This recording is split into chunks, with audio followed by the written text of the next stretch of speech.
Okay. And so welcome everyone. What we're going to do today is attend the last session in our Accessibility March Madness here this spring semester. We're going to talk about VPATs today, and we'll get into, what does VPAT stand for? Why should you be asking for it? And when should you be asking for it? Because you don't always need a VPAT. And also, once you have that VPAT, or ACR that you've asked for, what do you do with it? So we'll go through some of the basics of that. We can really delve in deep with it. So I'm going to try to go through and have it be from a complete beginner's lens. But if you have any questions as we go along, let me know. I will also recommend the DQ University trainings that everybody should be getting the login in the next week or two. I just wanted to make sure we had all these videos done and up and recorded with captioning before I sent out the login for everybody for DQ, but there are training modules in there about VPATs and about a lot of the other terminology we're going to talk about today. So in the DQ University, you can poke in and click around and take a look, as well as there's other different resources that I have listed at the end of the presentation. I am going to share out to you all as well the link to the PowerPoint that we're using today. So if you wanted to save the link so you have it on your own computer, that should be saved right there for you as well. I uploaded that to Google Docs. So thank you everyone for joining us. This is part of our SUNY EIT initiative and a huge component of EIT. So our electronic and information technology is the procurement or purchasing of electronic information and technology resources for the college. So big standard is requesting a VPAT when going through the procurement process for certain items. So let's take a look at that. So what does VPAT stand for? So VPAT stands for Voluntary Product Accessibility Template. So the VPAT itself is the beginning stage. It's a template, and it's a template that's created by the ICT. And there's a couple different versions of a VPAT. There's 4 different versions depending on what you're asking for, where you are. There is one specifically for the EU, so for Europe. So we wouldn't deal with that, but there are specific VPAT templates that companies will follow. If it's a web product, if it is a software, if it is an app or a device, there's a couple different types of VPATs as well, because the VPAT, essentially, if you're an instructor, it's kind of like the rubric that they have to follow. It's the template that they have to follow and fill out to give information to the buyer. So you never have to fill out a VPAT here at the college. You're not selling a product.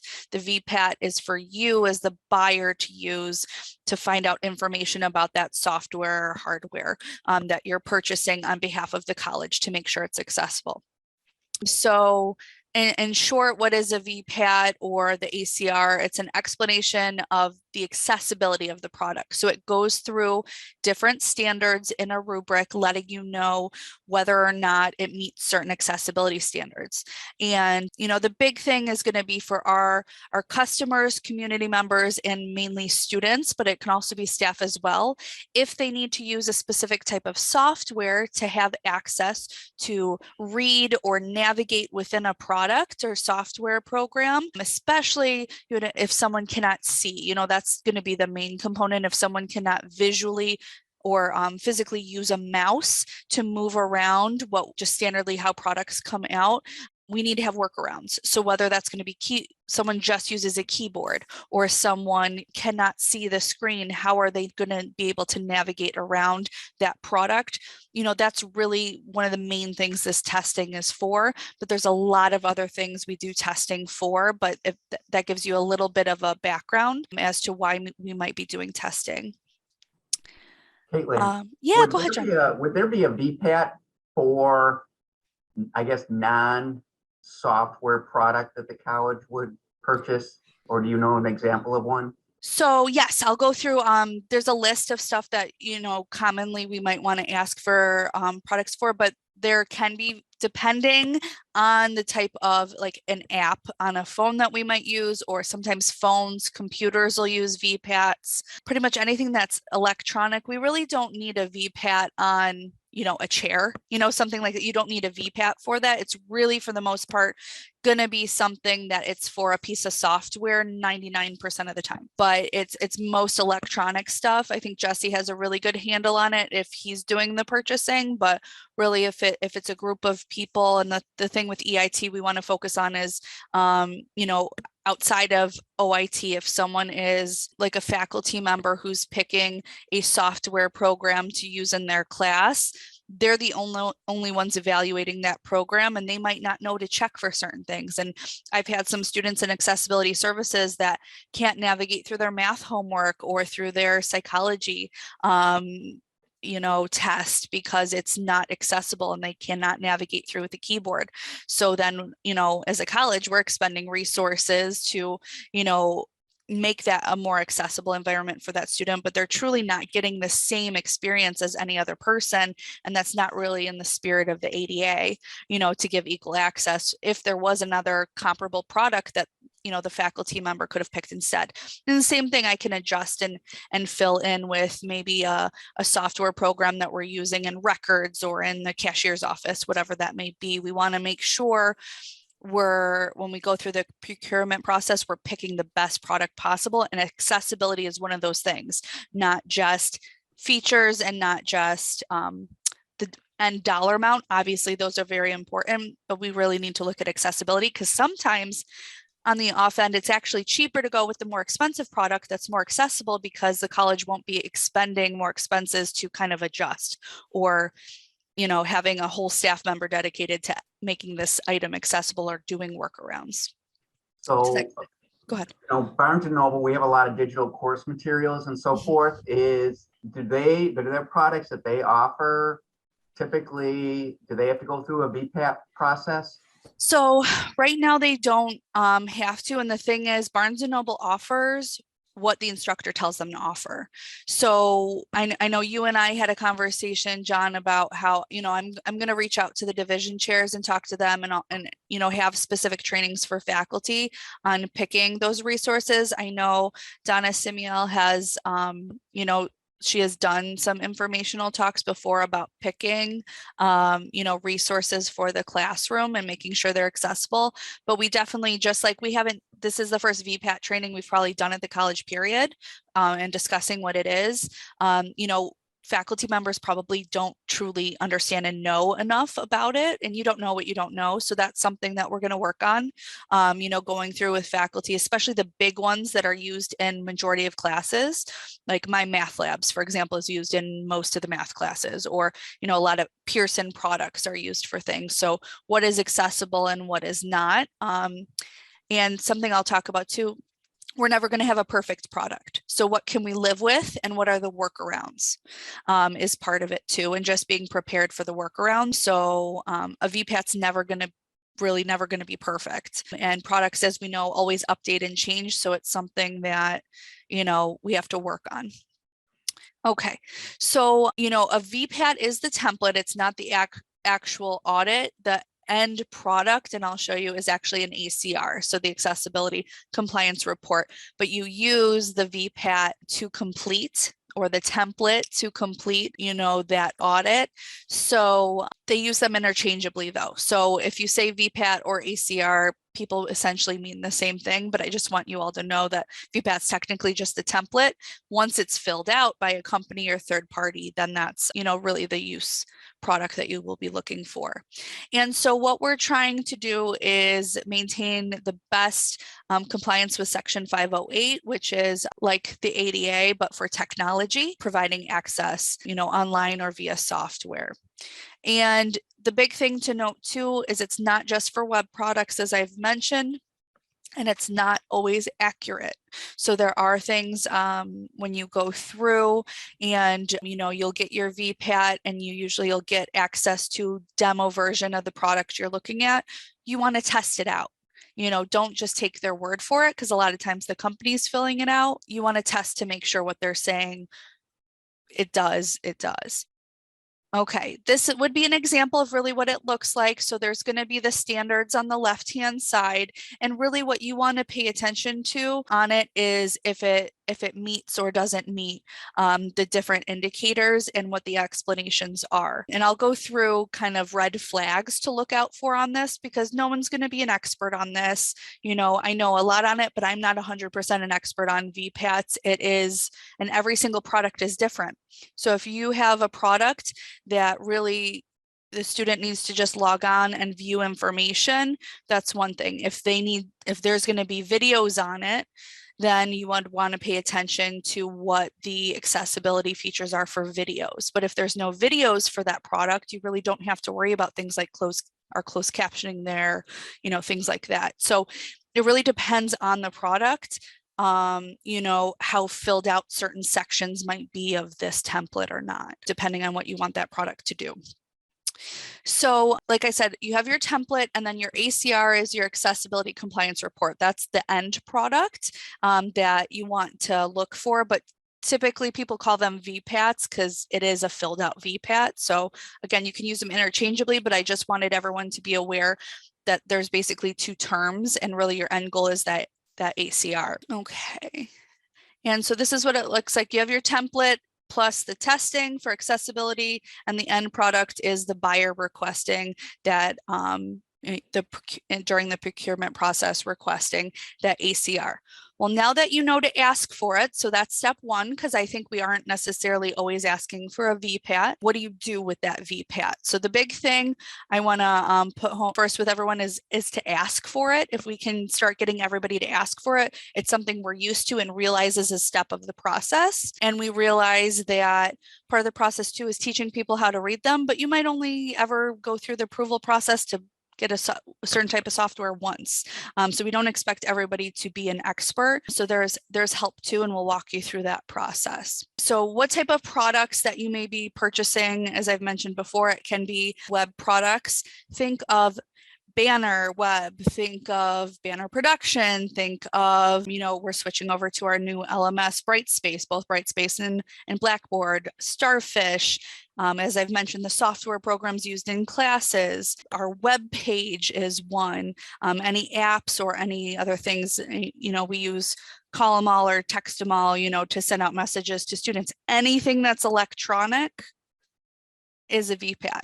And it's not just web-based stuff, it's also software programs or, you know, the operating systems as well. Some operating systems have certain accessibility features and others have other accessibility features. But it could even be a photocopier.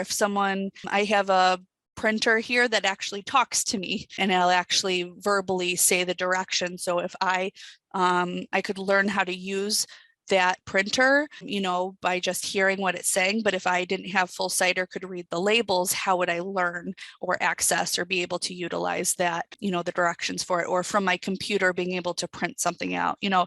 So we wouldn't think necessarily a photocopier, but things like that you have to use. If someone has to navigate using a screen reader or using keyboard commands, can they utilize that product? So main focus is outward student facing items, but there is concern though too if we ever have staff members that need, you know, adjustments. Are those accessible products that staff member can still do their job? So that's something to think about as well. So what information is on that template? So it's always going to have the title of what it is, the name of the product, and what version. As we know, you really want to pay attention to the version. Things, the main description, contact information, notes. Big thing to look on for this is the evaluation methods used, you know, and who tested it. Take a look. Was it completed by the actual company themselves, or did they hire a third-party company to do the evaluation? Obviously, we know there's going to be some bias potentially if the company themselves is filling it out. And at the company, who filled it out? Is it just some random person, or is it a very technical person at the company who actually is knowledgeable, in which case that might be a perfectly fine person to be going through and doing the VPAT and has a great level of knowledge to do this. But if they just have a random person filling out a VPAT who has no knowledge of accessibility, they probably just filled in the blanks or put NAs for stuff not applicable. So that's something to keep in mind. And also the evaluation methods, did they just use one type of screen reader? Did they just test it against one type of product? Did they test, how did they test it? You can do a very easy test or you could do a very thorough test. So taking a look at what they say there and being a good judge of care, good judge of the best method for the product I'm looking at. You might just need a very simple test for the product or the software program you're looking at, or you might need very extensive. Is this product going to be something that every single student on campus uses, like our LMS system? Then that's something we really want to make sure is really thoroughly vetted.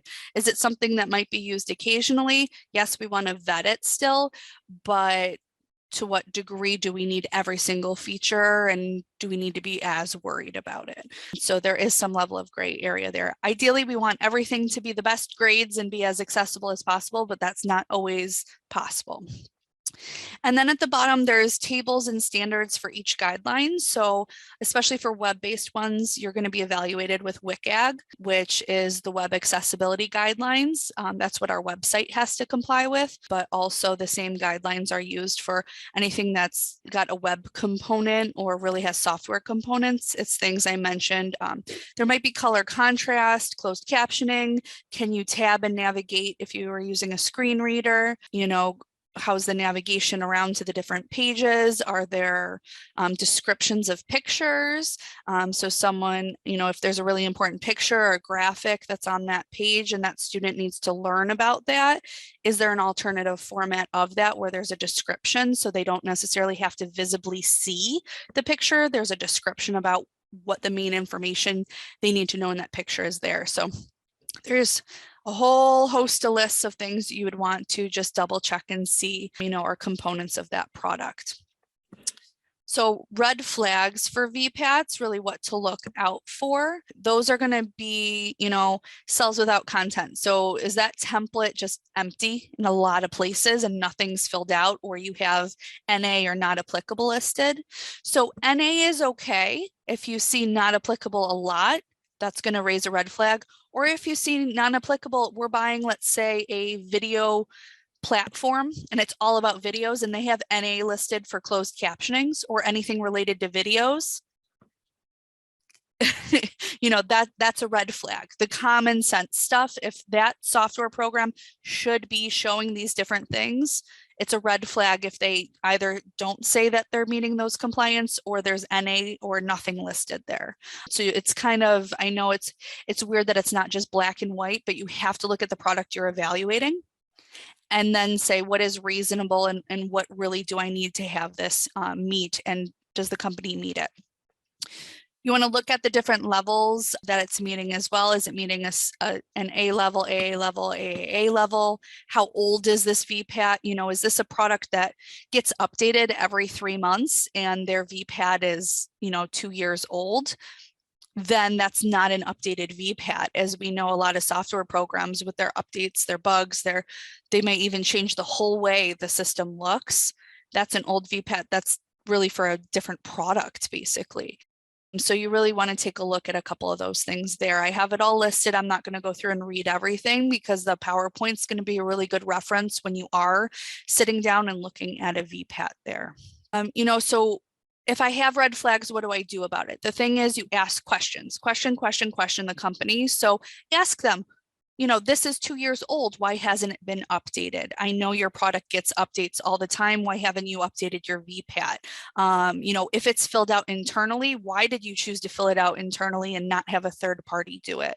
Why did you only test with like Windows computers, but you didn't do an accessibility test on Macs and see if you can navigate well on a Mac computer? If there's something missing or they have something listed on there, like accessibility feature for this category is forthcoming, ask them when they plan to complete it, what's their timeline, and how are they getting there?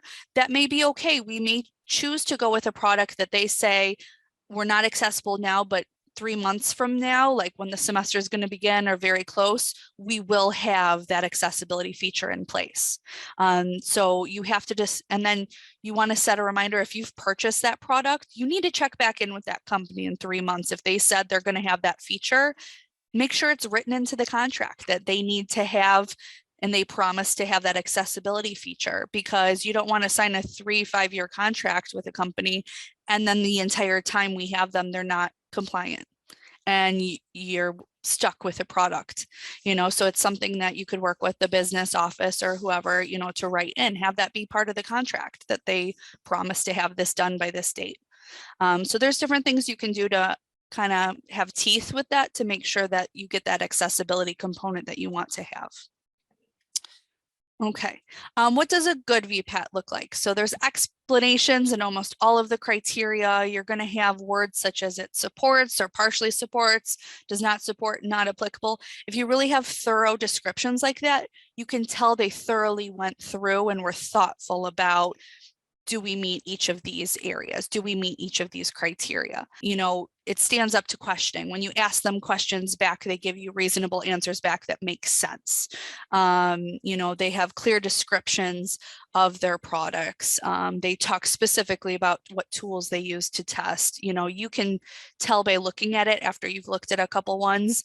It's just like if you're an English teacher, you can tell if there's a really good paper or really poor paper sometimes right after the first couple sentences, or just even scanning. You can tell, that something's off or it's not as thorough as it could be. And then who can help me on campus with VPAT or ACR questions? So it comes down to accessibility, and a lot of these different offices are responsible for accessibility on campus or some component to accessibility. So depending on what your product is, if it's something that has to integrate with Brightspace, for example, or as an instructional learning tool, Donna in online learning might be a perfect person to ask a question about. If it's something that's really, a main software program, you have some questions, myself or OIT can answer that. If it's a web-based product that we might be also kind of putting up on our web, possibly Ryan, who works on our website, might be a good person to ask about with that. So there's a couple different people on campus, so don't feel like you're on your own. And we're going to provide more trainings as well and have examples of good VPATs, bad VPATs, but it's something where, take a look at it, come to us with questions of like, these sections, what do I need to know or what should I be looking at with? And there is support here on campus for VPATs. So you're not on your own, but that's something that if you at least know to ask for it, you're already halfway there. And that's where I'd like to see us get, is asking for it. And then let's learn as we go. And as we ask for those VPATs, we learn as a campus community how to evaluate and take a look at those. So some other further resources that are here, like I mentioned at the beginning, is our DQ University trainings, have VPAT information, have information on Section 508 and WCAG and kind of what all those categories are. So if you want to delve deep into it and kind of learn about that, it's another great resource. Accessibilityoz.com, which is the third bullet there, is where a lot of the information from my presentation's from, and they have a lot of information on their site, and I went through one of their trainings in the fall semester, so they really put it into good terms there as well. And then the last one there, sinclair.edu, and that's an actual college that has a recommendation on, during purchasing, requesting a VPAT and evaluating it. So that's something we'll look at developing here for NCCC, but that's an example of an actual college and their procurement process and their recommendations VPATs. So